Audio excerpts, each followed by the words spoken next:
लोगों के मन की बात जानना बहुत कठिन होता है। अब बोले ना असली बात। पीलू के कहने पर कड़क वैसा ही करता है और चोर पूरा सच उगल देता है। भोजपुर गांव के जंगल में पीलू चिड़िया एक साधु के पास जाती है। साधु महाराज जी, मुझे कोई तरीका बताइए जिससे मैं लोगों के मन की बात जान सकूं। लोगों के मन की बात जानना बहुत कठिन होता है बेटी, लेकिन तुम्हें मैं एक सैनिटाइजर देता हूँ। तुम इससे जिस पर भी छिड़काओगी वो सच बोल पड़ेगा। अभी टीचर्स डे आने वाला है, मैं इससे बच्चों के मन की बात जान सकूंगी और उन्हें एक बेहतर स्टूडेंट बना दूंगी। ठीक है बेटी। अगले दिन फिर पीलू स्कूल जाती है और क्लासरूम में आती है। बंटी, तुमने होमवर्क क्यों नहीं किया है? ओ ना मैडम जी, टीचर्स डे की तैयारी कर रहा था तो टाइम कैसे निकला पता ही नहीं चला। पीलू उस पर साधु का दिया हुआ सैनिटाइजर छिड़का देती है और वो सच बोलने लगता है। मैडम जी, मैं सो रहा था, मोबाइल में गेम खेल रहा था, होमवर्क करने का मन नहीं था और टीचर्स डे कब है मुझे पता ही नहीं। अब बोले ना असली बात। बंटी को पनिशमेंट मिलती है। कालू ये सब देखकर सोचता है, मैं ये सैनिटाइजर चुरा लूंगा। कालू पीलू के बैग से चुपचाप सैनिटाइजर चुरा लेता है। फिर वो मजे लेने लगता है। वाह भाई साहब, आपके बेटे को तो बहुत अच्छी नौकरी लगी है। कालू उस पर सैनिटाइजर छिड़का देता है। मेरा बेटा आपके बेटे से ज्यादा टैलेंटेड है। आपका बेटा रिश्वत देकर नौकरी में लगा है। अरे क्या बकवास कर रहे हो?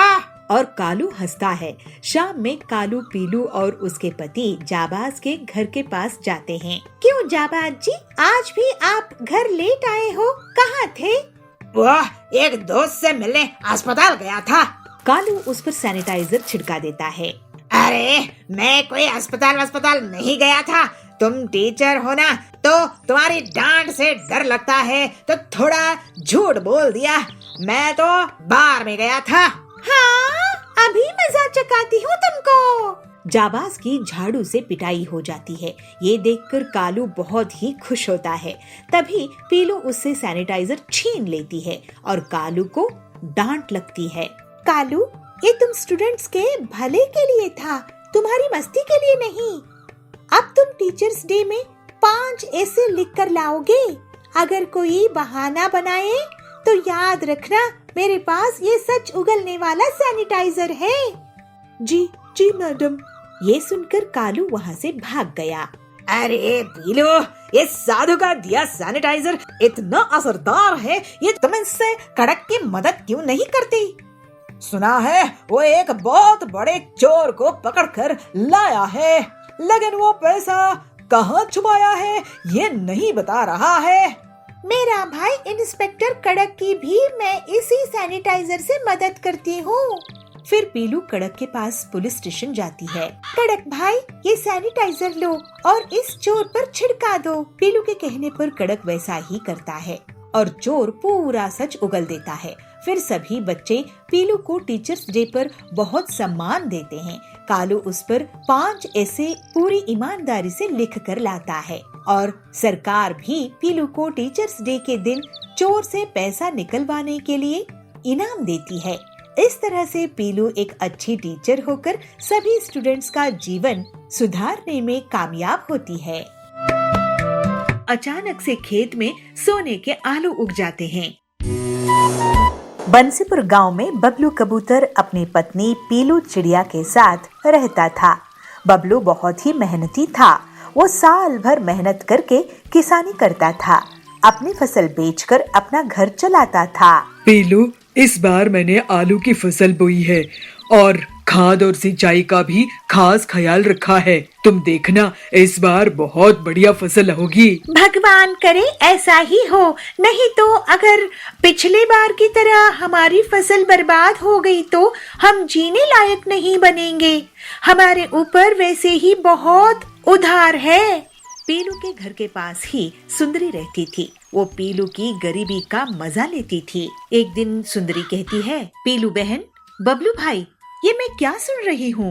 आप लोगों के ऊपर इतना उधार है। ऐसा करो पीलू बहन, मेरे घर आज कुछ मेहमान आने वाले हैं, तुम शाम में आके खाना बना देना। इसी बहाने तुम्हें थोड़ा सा पैसा भी दे दूंगी और तुम्हें भी पैसे देखने को मिलेगा, है ना? पीलू को सुंदरी की बातें बहुत खराब लगती है। वो हर बार उनकी गरीबी का मजाक उड़ा के चली जाती थी। ऐसे ही एक दिन बबलू अपने खेत जाता है। वो देखता है कि उसकी आलू की फसल बहुत बड़ी हो गई है, लेकिन जब वो एक पौधे को निकाल कर देखता है तो पता है कि उसमें आलू नहीं उगा है। इसी तरह वो सारे पौधे देखता है, लेकिन किसी में भी आलू नहीं उगे। बबलू उदास होकर अपने खेत में बैठ जाता है। मेरे खेत में आलू क्यों नहीं उगे?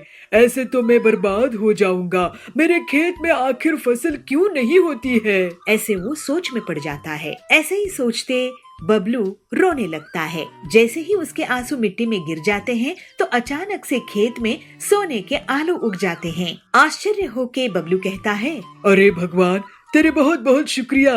मेरे खेत में तो सोने के आलू उगाए हैं। अब मेरी गरीबी दूर हो जाएगी। फिर बबलू एक बोरी में सोने के आलू भर लेता है और घर लेकर जाता है। बबलू एक सोने का आलू बेचकर घर का राशन ले आता है और पूरा कर्ज भी चुका देता है। लेकिन वो सोने के आलू वाली बात पीलू को नहीं बताता है। एक दिन सुंदरी उसके घर आती है। क्या हुआ, इस बार तुम लोग आलू की फसल नहीं बेच रहे हो क्या? इस बार भी तुम्हारी फसल बर्बाद हो गई है? ऐसा है तो तुम लोग तो सड़क पर आ जाओगे। नहीं, इस बार फसल बहुत अच्छी हुई है। नहीं नहीं पीलू, बबलू इस बार फसल बिकाने के लिए बाजार गया ही नहीं। अब तुम ही सोचो कि तुम्हारा आगे क्या होगा। बबलू जब घर लौटता है तो पीलू उससे पूछती है, बबलू जी, पड़ोसन कह रही थी कि आप इस बार शहर के जंगल में आलू बेचने के लिए नहीं गए थे।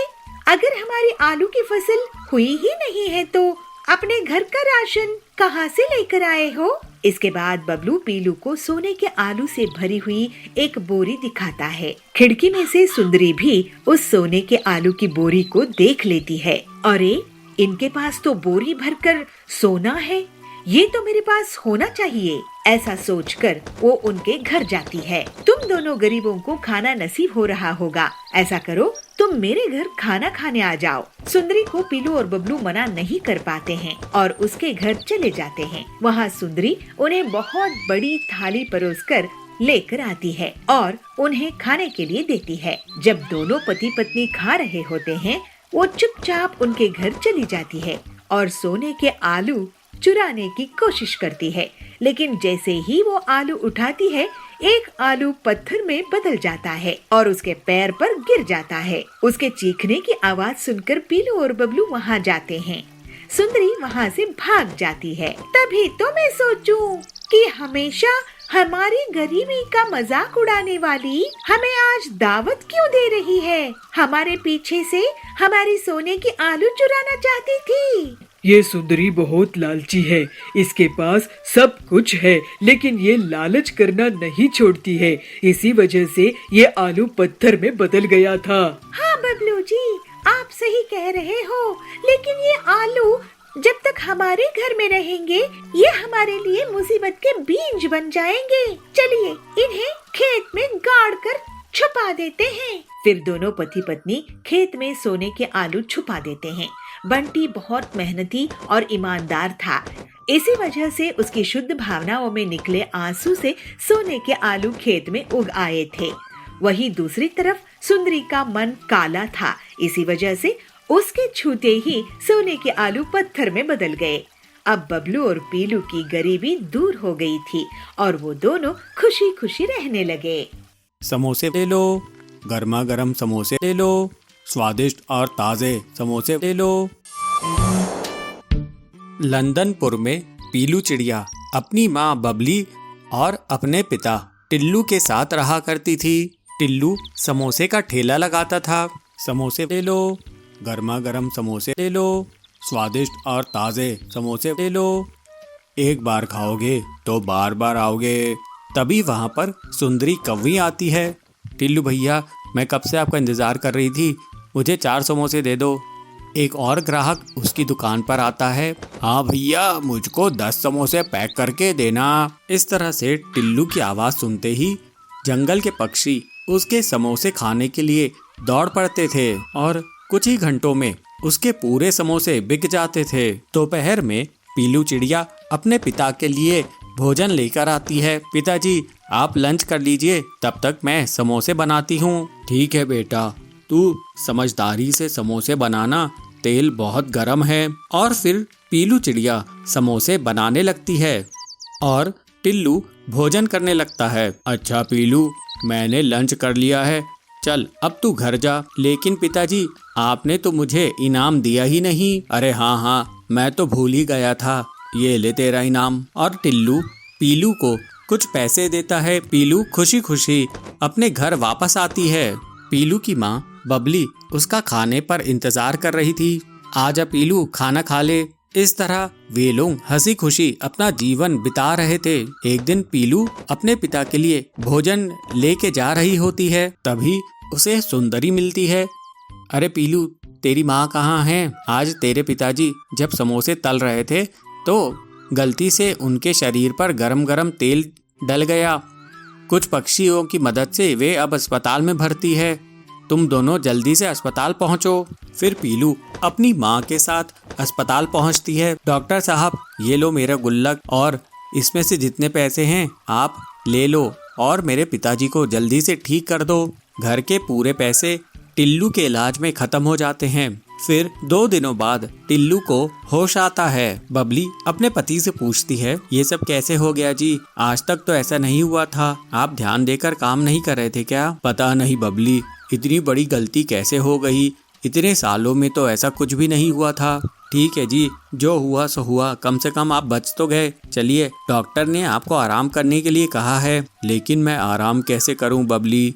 घर का खर्च भी तो चलाना है। मेरे इलाज में कितने पैसे लगे होंगे और मेरी दुकान भी इतने दिनों से बंद थी। पिताजी, मैं अब से समोसे की दुकान संभालूंगी। मुझे समोसे बनाने आते हैं। आप बस आराम कीजिए और जल्दी से ठीक हो जाइए। पीलू की बात सुनकर, हाँ पीलू, मैं भी तेरी समोसा बनाने में मदद किया करूंगी। और अगले दिन से पीलू और उसकी माँ बबली समोसा बेचने लगते हैं। ऐसे कुछ दिन बीत जाते हैं। एक दिन एक पक्षी उनके पास आता है। वो पक्षी उनसे कहता है, अरे मैडम जी, क्या ये टिल्लू जी की समोसे की दुकान है? जी, ये टिल्लू जी की ही समोसे की दुकान है। आप कौन हैं? जी, मैं कड़कनाथ जी के यहाँ से आया हूँ।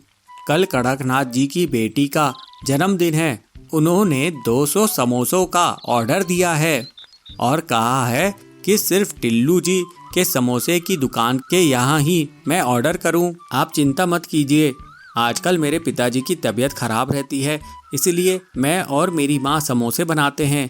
आप मुझे सेठ जी का पता दे दीजिए, मैं समोसे भिजवा दूंगी। वो पक्षी कड़क सेठ का पता दे देता है और साथ में 20,000 रुपये एडवांस भी दे देता है। पैसे देखकर दोनों माँ बेटी खुश हो जाती हैं और उसके बाद दोनों माँ बेटी समोसे बनाने में जुट जाती हैं और फिर बहुत कड़ी मेहनत के बाद दोनों 200 समोसे बनाने में कामयाब होती हैं। और फिर पीलू उन समोसों को सेठ के पते पर ले जाकर पहुंचा देती है। कड़क सेठ बचे हुए समोसों के पैसे दे देता है और फिर पीलू खुशी खुशी अपने घर आती है। और फिर पीलू अपने पिताजी से कहती है, ये लीजिए पिताजी 10,000 रुपये, ये मैंने कड़कनाथ जी के ऑर्डर से कमाए हैं। पैसे देखकर टिल्लू कहता है, पीलू, ये तेरी ही मेहनत का नतीजा है, नहीं तो मेरी हालत तो ऐसी है कि हम लोग बर्बाद ही हो गए होते। कुछ दिनों बाद टिल्लू पूरी तरह से ठीक हो जाता है और फिर से समोसे बेचने लगता है। अब समोसे बनाने में पीलू चिड़िया भी उसका हाथ बटाती थी। इस तरह से पूरा परिवार खुशी खुशी रहने लगता है।